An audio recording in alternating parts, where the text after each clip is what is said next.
तुमच्या देखील स्कॅल्पमध्ये खूप जास्त इचिंग होत असेल आणि त्यासोबतच कोंड्याची समस्या देखील खूप जास्त प्रमाणावरती जाणवत असेल, तर आज मी सांगितलेली रेमेडी जास्त नाही तर फक्त 7 दिवसांसाठी तुम्ही देखील नक्की ट्राय करून बघा आणि त्यानंतर तुम्हाला तुमच्या केसांवरती अप्रतिम असे रिझल्ट पाहायला मिळतील.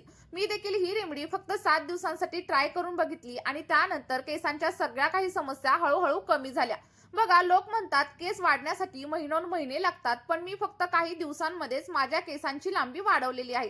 आणि जर तुम्हाला देखील असेच रिझल्ट हवे असतील तर हा व्हिडिओ शेवटपर्यंत नक्की बघा आणि मी सांगितलेल्या पद्धतीने स्टेप बाय स्टेप फॉलो देखील करा.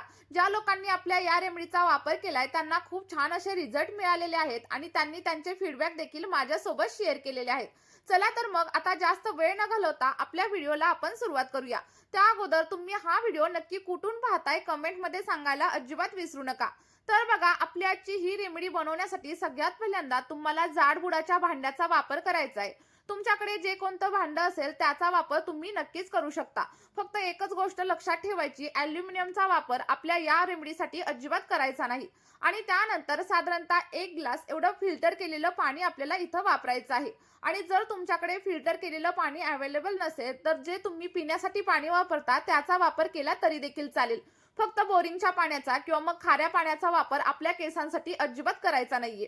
आणि त्यानंतर इथं तुम्ही बघू शकता मी 2 तमालपत्र म्हणजेच तेजपत्ता घेतलेला आहे. कारण तेजपत्ता आपल्या केसांसाठी खरंच खूप उत्तमरित्या काम करतो आणि बऱ्याच लोकांना याचे फायदे देखील माहीत नसतात आणि ते लोक कमेंट करून सांगतात की काही पण सांगतीये, पण असं अजिबात नाहीये. आणि जर तुमचा माझ्यावरती विश्वास नसेल तर तुम्ही एकदा गुगलवरती देखील नक्कीच सर्च करू शकता की तेजपत्ताचे आपल्या केसांसाठी किती जास्त फायदे आहेत. बघा, साधारणतः 2 तेजपत्त्याची पानं आपल्याला इथे घ्यायची आहेत आणि त्याला छोट्या छोट्या पीसेसमध्ये कट करून पाण्यामध्ये ऍड करायचं आहे. या पानांमध्ये अँटीऑक्सिडंट भरपूर असतात ज्यामुळे आपल्या केसांची मुळं अगदी मुळापासून स्ट्रॉंग होण्यासाठी मदत होते. आणि जर तुमचा स्कॅल्प ऑइली असेल, स्कॅल्पमध्ये सतत इचिंग होत असेल किंवा मग कोंड्याची वगैरे समस्या जाणवत असेल ना, तर ती कमी होण्यासाठी आपली ही रेमेडी तुम्हाला हेल्प करणार आहे. त्यासोबतच बघा, साधारणतः 1 मूठभर एवढी कढीपत्त्याची पानं देखील आपल्याला या रेमेडीमध्ये वापरायची आहेत. कारण तुम्हाला माहीतच असेल की कढीपत्त्याची पानं आपल्या केसांसाठी एखाद्या वरदानासारखं काम करतात. आणि जर तुम्हाला कुठल्याही प्रकारची रेमेडी वगैरे वापरण्याचा कंटाळा येत असेल तर एकच गोष्ट करा, रोज सकाळी उठल्यानंतर साधारणतः 4 ते 5 कढीपत्त्याची पानं तुम्ही खाऊन बघा. अगदी 1 ते 2 महिन्यांमध्येच तुमच्या केसांच्या सगळ्या काही समस्या हळूहळू कमी होण्यासाठी तुम्हाला मदत होईल. इथे बघा, दोन्ही गोष्टी आपण पाण्यामध्ये ऍड केलेल्या आहेत आणि त्याला व्यवस्थित असं मिक्स करून घ्या. आणि पुढे आणखी एक महत्त्वाची अशी गोष्ट आपण याच्यामध्ये ऍड करणार आहे ज्यामुळे तुमची अकाली केस पांढरे होण्याची समस्या देखील कमी होईल. तर बघा, साधारणतः 2 ते 3 कांद्याची सालं आपल्याला इथं घ्यायची आहेत आणि ती सालं आपल्या या रेमेडीमध्ये वापरायची आहेत. कारण कांद्यापेक्षाही जास्त सल्फर हे कांद्याच्या सालीमध्ये असतं आणि सल्फर आपल्या केसांच्या मुळांना स्ट्रॉंग बनवतं, त्यामुळे केस गळती कमी होते आणि केसांची लांबी वाढण्यासाठी देखील हेल्प होत असते. आता बघा, सगळ्या काही गोष्टी व्यवस्थित अशा मिक्स करून घ्या आणि त्यानंतर पुढील प्रोसेस मी तुमच्यासोबत शेअर करते. आता बघा, सगळ्या काही गोष्टी व्यवस्थित अशा मिक्स करून घेतल्याच्या नंतर सगळ्यात शेवटी अतिशय महत्त्वाचा असा घटक आपल्याला याच्यामध्ये ऍड करायचा आहे आणि ते म्हणजे लवंगा. कारण लवंगांमध्ये इजोनल नावाचा एक कंपाऊंड असतो ज्यामुळे आपले केस नैसर्गिक पद्धतीने काळे होण्यासाठी मदत होते. आणि लक्षात ठेवा, तुम्हाला फूल असलेल्या लवंगांचाच वापर करायचा आहे कारण फूल असलेल्या लवंगा आपल्या केसांवरती अतिशय उत्तमरित्या काम करत असतात. साधारणतः 10 ते 12 एवढ्या लवंगा तुम्हाला इथं घ्यायच्या आहेत आणि त्या आपल्या या पाण्यामध्ये ऍड करायच्यात. बघा, लवंगांमध्ये अँटी फंगल गुणधर्म देखील असतात ज्यामुळे जर तुम्हाला एखादं फंगल इन्फेक्शन वगैरे झालेलं असेल ना, तर ते देखील हळूहळू कमी होण्यासाठी मदत होते. आता बघा, सगळं काही पाणी आणखी एकदा व्यवस्थित मिक्स करून घ्या आणि त्यानंतर हे पाणी आपल्याला गॅसवरती ठेवायचं आहे. आता गॅसवरती ठेवल्याच्या नंतर अगदी मीडियम फ्लेमवरती किंवा मग लो फ्लेमवरती सगळं काही पाणी अगदी 10 ते 12 मिनिटांसाठी तुम्हाला बॉईल करायचंय. बऱ्याच वेळेला मला प्रश्न विचारले जातात की हे पाणी नक्की किती वेळ बॉईल करायचं आणि हे सिरम रेडी झालंय हे कसं ओळखायचं. तर व्हिडिओमध्ये मी तुम्हाला सगळं काही सविस्तर सांगणार आहे, त्यामुळे व्हिडिओ इथे स्किप वगैरे करू नका. आणि जर तुम्ही आपल्या चॅनलवरती पहिल्यांदाच व्हिजिट करत असाल तर चॅनलला सबस्क्राईब करा. व्हिडिओ तुम्हाला थोडा जरी हेल्पफुल वाटत असेल तर व्हिडिओला एक लाईक नक्की करा. आणि त्यासोबतच तुम्ही हा व्हिडिओ नक्की कोणत्या शहरामधून किंवा मग कोणत्या गावामधून पाहताय कमेंटमध्ये सांगायला अजिबात विसरू नका, जेणेकरून मला देखील समजेल की माझे व्हिडिओ नक्की कुठपर्यंत पोहोचत आहेत. बघा, तुम्ही इथं बघू शकता आपलं पाणी व्यवस्थित असं बॉईल व्हायला सुरुवात झाली आहे आणि त्यासोबतच पाण्याचा कलर देखील चेंज झालेला तुम्हाला दिसत असेल. आता बघा, जर तुम्ही 1 ग्लास पाणी घेतलेलं असेल, तर ते अर्धा ग्लास होईपर्यंत आपल्याला पाणी व्यवस्थित असं बॉईल करायचंय. त्यासोबतच जेव्हा पाण्याचा कलर पूर्णपणे डार्क होईल आणि आपण याच्यामध्ये जे काही गोष्टी ॲड केलेल्या आहेत, त्यामधील पोषक तत्व आपल्या पाण्यामध्ये मिक्स होतील, तेव्हा समजायचं की आपलं सिरम इथं रेडी झाले. म्हणजेच काय, तर संपूर्ण सिरम रेडी होण्यासाठी आपल्याला साधारणतः 10 ते 12 मिनिटं एवढा टाईम लागतो. आणि या सिरमची सर्वात खास गोष्ट म्हणजे आपण याच्यामध्ये कोणत्याही प्रकारच्या केमिकलचा वगैरे वापर अजिबात केलेला नाहीये. त्यामुळे हे सिरम तुम्ही अगदी लहान मुलांसाठी देखील नक्कीच वापरू शकता. फक्त एकच गोष्ट लक्षात ठेवायची, 5 वर्षांच्या वरील मुलांसाठीच तुम्हाला हे सिरम वापरायचं आहे. आणि वापरल्यानंतर तुम्हाला हेअर वॉश करण्याची देखील अजिबात गरज लागणार नाही. पण ज्या लोकांना ऑफिसला वगैरे जायचं असतं, त्या लोकांनी हेअर वॉश केला तरी देखील चालेल.